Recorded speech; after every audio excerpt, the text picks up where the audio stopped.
Alright, I am back with another Destiny 2 video. This will be my last video for a couple of days here. I am going to Seattle, not a Bungie thing, just a different trip. I wanted to switch back here from Diablo to talk about the recent vibes around Destiny, I guess I could describe it as. We're in one of those loops where everyone is complaining about the state of Destiny again. This one feels a little different based on the number of contributing factors that are here. I did do an article about this earlier, but I wanted to expand my thoughts, as I sometimes do in video form, because articles are limited space and you can only go into so much detail. It's like a paragraph about each thing. I do think there are a number of contributing factors here based on a couple of recent events or events that are kind of symptoms of larger problems with the game. I want to start by saying, I don't think Season of the Deep is an especially bad season. I did write an article earlier about how it wasn't really vibing with me. I did like deep dives back then, and I think deep dives have only gotten better.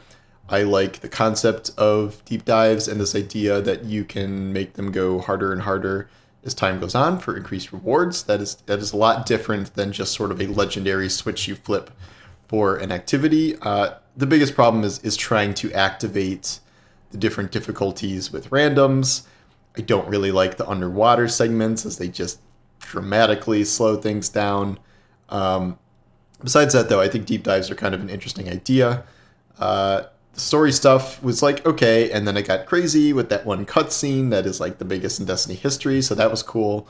Not a fan of fishing anymore.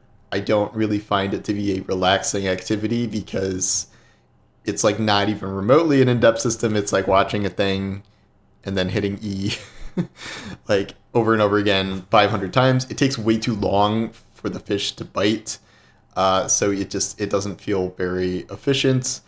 The exotic drop rate is 1 in 100 at best, and now tying it to an exotic quest where you have to fish for an hour each week is very bad. I do not like that decision. And then salvage is probably one of the worst activities I've seen, but at least we have deep dives to compensate for that. They just flipped the legendary switch on salvage, but don't know why I would ever want to do that. So that's the season. I don't think it's a standout season. I don't think it's a terrible season. But this is more about the overall picture of Destiny right now and how people are feeling. A lot of this is PvP related. In my article, I talk about how Grenadier Jake just sort of came out and did this big thing where he was really mad about cheaters, which are still rampant, especially in trials, despite Bungie's anti-cheat things. And he on a tangent, he goes off about how Bungie has essentially abandoned PvP after all these years, which, again, is not a new thing. This has been happening for years now. We literally went, 2 years or something without a single new map. Ramping up to one new map a year is not good enough. And then reprising one Destiny 1 map and giving us 2 vaulted maps, not enough. And the things they've changed are here's a ladder system, even though there are massive problems with the ladder system, or we're making it slightly easier to go flawless, things like that. Those are not significant major changes to PvP. And Jake specifically, this has gotten so bad, he's turning to variety streaming. And again, he's just one guy, but he's also one of the biggest Destiny PvP streamers, and he's also not the only person to feel this way or abandon Destiny PvP altogether, because it feels like we're on year 4 of Destiny not really significantly investing in PvP at all, and that doesn't really seem like it's going to change anytime soon. Every time PvP comes up in state of the game things, it's just, we're baking balance changes that change the meta, and there's too many abilities being used, and it's not significant changes, significant additions to the mode. Lord knows I can't even talk about Gambit. And this is linked to Marathon, but I'm going to get to that a little later. The biggest development over the past week in terms of Destiny complaining or things that are going wrong with the game is Aztecross's video has gotten more traction than any Destiny video I can remember in a really long time. It almost has 1 million views, released 3 days ago. It is an extremely good video, like very, very good. Um, it's very well produced. It's the points he makes are very good. Again, this is like another thing that is not new. Most of the stuff he brings up is not new, like as of recently. The one thing out of the whole video that is pretty new and not good is the the deep site activation currency that is put in the battle pass. Well, I appreciate the concept of deep site activation currency, putting it in the battle pass, even the free track, and then half of it's in the paid track. Bad. That should be able to be earned in game somehow, doing seasonal stuff, doing in-game achievements, something. That needs to be something that is earned rather than grinding to the higher levels of the battle pass. And I don't just say that because I'm not very high in the battle pass this season. Um, Most of the points he makes are these have been long-running issues, but I think this is getting so much traction because he's putting them together in a very coherent package. And like I agree with like 70-80% of his complaints. I'd say I wrote an article about this earlier, kind of dissecting each of his points. Some stuff like armor is too expensive, and like a set of armor costs as much as Destiny 1 on sale. It's like, okay, this is like something that every game sells 15, 20, $25 armor sets. It's too expensive, don't buy it. If it's, cheap enough, I guess you can buy it. I do agree fundamentally with the idea that cosmetics can hurt a game if there's not enough earnable cool stuff in the game itself. But I've been enjoying Destiny's armor sets recently. I think they've gotten a lot better. Everything else is not good. I think the worst thing that he touches on is how fractured and disjointed and nightmarish Destiny's bundling has become in terms of old expansions, new expansions, seasonal content, dungeon passes, all this crap. I really think Destiny is doing themselves a disservice by keeping things this way. I get that, okay, we're going to keep selling old expansions for $20 or $30 or whatever, and then bundling them for $60. And like, I know that they think that this is like going to bank them all this money in the long term, but the way this is being packaged and sold, I think, is turning more people or more potential players off to the game than it would otherwise. Some of this is sunsetting, like not having a Red War campaign anymore as an intro is not good. But I mean, that ship has sailed. That's not really something that can be changed anymore. In a perfect world, I would like them to restore all the deleted content. Not gonna happen, probably. But the bundling is something they can change. They can change how things are packaged. They can change what's free. Something like the Forsaken pack is a ridiculous idea. That is all stuff that should be made free at this point. Forsaken is 4 years old, 5 years old. It's really old. I thought what was going to happen is as we got new expansions, old expansions would be made free. So you could tell people to start with Forsaken, which is a decent starting point. It's a good campaign. And then you can progress to the other expansions if you want to go in order, or buy the new one if you want to start there. There was nothing like that. There was no free expansion you can go to. You're doing the Shah Han quest, and then you're playing a couple random free things. Prophecy is free. The Vault of Glass is free. The playlists themselves are free, like the Vanguard playlist full of strikes that you can play with story dialogue that will have zero context for new players.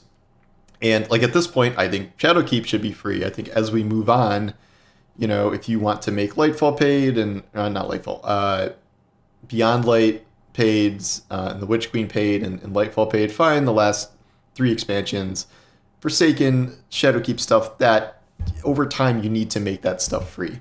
And additional bundles like the Anniversary Pack, I agree that should have been free. There was a free aspect to it, but they paywalled Gallarhorn into one specific thing you had to buy, which was not a good idea. And then we have the dungeon key thing. I hate the dungeon key idea. I think it's a terrible idea. It's gotten even worse because, when the dungeons were kind of their own thing and very sort of separated out, that was one thing. But in the past couple of dungeons now, they have been directly linked to the content of a season, and they are always the best part of a season. However, they're sold separately, and they're not really counted as part of the season as a result. there is essential story stuff in all of those dungeons. The weapons are thematically linked to the season. They're part of the season. They're just selling it separately. But Ezra's makes the point that like his friend wanted to play the deep dungeon and they couldn't because it was not part of the season. And if they wanted to, they had to shell out for the dungeon pass, which is not just deep. It would be bad enough if that was sold separately. You're buying another future dungeon 2 seasons from now, and like, are you still going to be playing then? Do you want to buy that season? It doesn't make any sense. That should be rolled up into one thing. I don't need to go through every one of his points, but the point is he really summed up, a ton of issues have people with the game's microtransactions, and in a way that really has come to a head as more and more stuff is added and really nothing is subtracted. Like, they're just selling more and more stuff. They're raising prices. They're not making anything old free for the most part. So that is a big issue with the game. Going past that, I will get to Marathon now. Out of everything, this feels like the recent event that has kind of broken a lot of Destiny players. Like, I know that, we've known that Bungie's developing other games. They're working on other projects besides Destiny. This is not news. Like, we've known this for a while, especially after the Sony deal. But there's something about seeing Marathon in practice, and the development video, I would say, of seeing all these faces and names that I recognize from the history of Destiny development, Lars Becken, Chris Barrett, like all these names that built up some of the best content in Destiny history, including most of the good expansions and things like that, or worked directly on the PvP team, for some of these people. Just seeing them all having moved over to Marathon, to this specific game now, has been sort of heartbreaking, I think, for a lot of Destiny players. Maybe heartbreaking is too sad of a word because some people are mad about it, but it's a little tough to see them pour so much passion and energy into a new PvP game when Destiny PvP, which still has hundreds of thousands of daily players, mind you, has suffered so much and has not been given any attention. I still remember like DMG before he left like a couple months ago was like, if you want to design maps for Crucible, like apply to this job. And it's like, man, they needed to step that up like 3 years ago if they moved everyone to Marathon. Like, you can't just let PvP die and like reward PvP player loyalty like with nothing. That is not appropriate. And like, well, I know some people are excited to play Marathon. I don't think you can really just expect everyone who likes Destiny PvP to be like, okay, well, Destiny doesn't need PvP anymore, I'm just going to go play Marathon.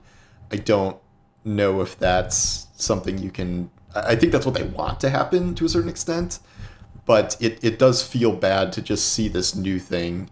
The old thing has so many problems. And like, I get it from Bungie's end because you do want to expand your studio. Like, they don't want to be just the Destiny studio. They want to be like Blizzard or BioWare back when those were some of the best developers in the industry. They have both certainly struggled over time. But the point is like, they want to be more than a one-game studio. Like, they're definitely not abandoning Destiny. Like, even if they've abandoned PvP specifically, they've made it very clear that they're going to keep doing seasons. They're going to keep doing expansions. There is going to be stuff after the final shape. They haven't said this outright, but there will be a Destiny 3 or something equivalent to Destiny 3 that I believe will come pretty much at the end of this console generation. That's kind of what I'm thinking here in terms of timing. But so they're not going to give up on Destiny, but I think they have to kind of rethink the level of investment, the kind of investment, because they've certainly staffed up the PvE side. Because, post Activision, look at those first couple of seasons and compare them to now. Like, some seasons, the main activity was literally a public event, and that was essentially it. We've certainly come a long way since then, but clearly, there are all these other issues. So Marathon feels like the thing that now anytime there's some issue, it's like you're focusing on Marathon and not Destiny. And like, that could be partially true in some ways, but so far they're not really doing much to, dissuade that narrative. So we'll see what happens. I'm sure it'll probably get worse when Marathon comes out, because I'm sure Marathon will probably be pretty good. And once it is, they're going to put more and more people on it. So we'll see what happens there, but I think that's been a contributing factor. And then finally, we'll get to Diablo 4. And there are many, many amazing games that have come out in the last 2 months or so. You can say that Breath of the Wild has taken away players. You can say that Final Fantasy 16 is about to take away players, but Diablo is sort of the genesis of the whole looter shooter genre. And what that means is like a lot of players who grew up with Diablo are going back to it, or a lot of players who are looking for a more rewarding loot-based game are trying Diablo 4 for the first time. Very much helps that Diablo 4 is a good game. That was very much not necessarily going to be the case. Blizzard has been dramatically struggling the last, I don't know, 7 years or something. Pretty much since Overwatch 1 debuted and was like Game of the Year contender, and then it sort of never expanded beyond that. They had Overwatch League, which is now collapsing, and like it has a player base, but Overwatch 2 is like a joke. And this put a lot of pressure on Diablo, and Diablo delivered. I think Diablo certainly delivered. And like, yes, I'm debating the seasonal model and all that crap, but like, it is a fun, addicting game, and that game alone has made me play less Destiny than I ever have in years, 5 years, 6 years. I don't think since the seasonal model started, I'm not sure I've ever played this this amount of Destiny, which is a very low amount. I think there were 2 weeks between Destiny coming out or with the new season and Diablo launching. It was either 1 or 2 weeks, and I played that like I would a normal season. I played a ton. I played all the new content. Now my playtime has been reduced to an hour, 30 minutes sometimes of the seasonal storyline each week, and my current plan is to save all the seasonal challenges and things for the very end, play some Gambit, run some strikes, and complete like 5 or 6 challenges at once, because I do want to get all the way through the Battle Pass, because there's some cool crap at the end of that. I really like the armor sets, so I do still want to finish that, and I'll do this exotic quest and stuff, but like I am at the bare minimum now. Like I have been I must craft everything now, but not. I've gone away from that now. Like I've really gone on my way to make sure I have 3 or 4 weapons out of whatever 12 or 15 were introduced. You can't craft all of them, but like I don't need to craft the Taken sniper rifle or the Taken sword. I just don't care. Like I like the Strand shotgun, so I wanted to craft that, but I'm not really leveling it now because that's a significant time investment. I feel like Diablo has also given me a lot of perspective about some of the things Destiny does wrong. I've done my Diablo Destiny comparison videos, and it's usually all in favor of Diablo because I think Destiny's loot chase specifically has really been hurt. Armor, there essentially is no loot chase, it barely exists. Weapons have been the victim of power creep to the point where legendary weapons, it's like you need the subclass 3.0 perk for PvE or else it's useless. And the new weapons that are being added, you can add, 16, 20 weapons a season, but how many are relevant? How many are better than anything you have in your vault? I took Chroma Rush out of my vault from 3 years ago, and I've been using that on my Warlock. Like, it doesn't have an origin trait, but like, is this any worse than any auto rifle that's been released in the past 3 years? I don't think so. So the only really exciting things are new exotics, both in terms of potentially armor, those have been hit or miss, or exotic weapons. I think they've done a really good job with exotic weapons as of late. They've made some of the best exotic weapons I think they ever have, but that's like 1, 2 a season, maybe, for like 3. And that's not really enough to get excited about. And they've really done some good quality of life stuff. Loadouts is one of the best additions they've ever done to the game, but it's all just, I don't know. Currently, it is paling in comparison to Diablo and the amount of fun I'm feeling building up characters and finding loot in that game. And it's maybe not really a fair comparison because Destiny 2 has been out for 6 years and Diablo 4 has been out for 3 weeks. So certainly that's going to feel fresher. But if we're talking about why people are steering away from Destiny right now, I am not alone in this. I know many, many people that are, not really engaging with Destiny and are going over to Diablo 4, whether it was, if it's a long-term series for them or if they just want to start it because they've heard so many good things about it.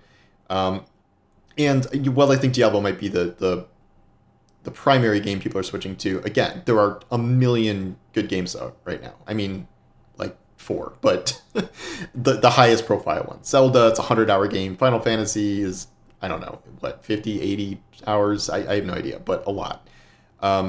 they're just it's kind of hit after hit after hit, uh, and it's a little tough to devote time to like a season of Destiny.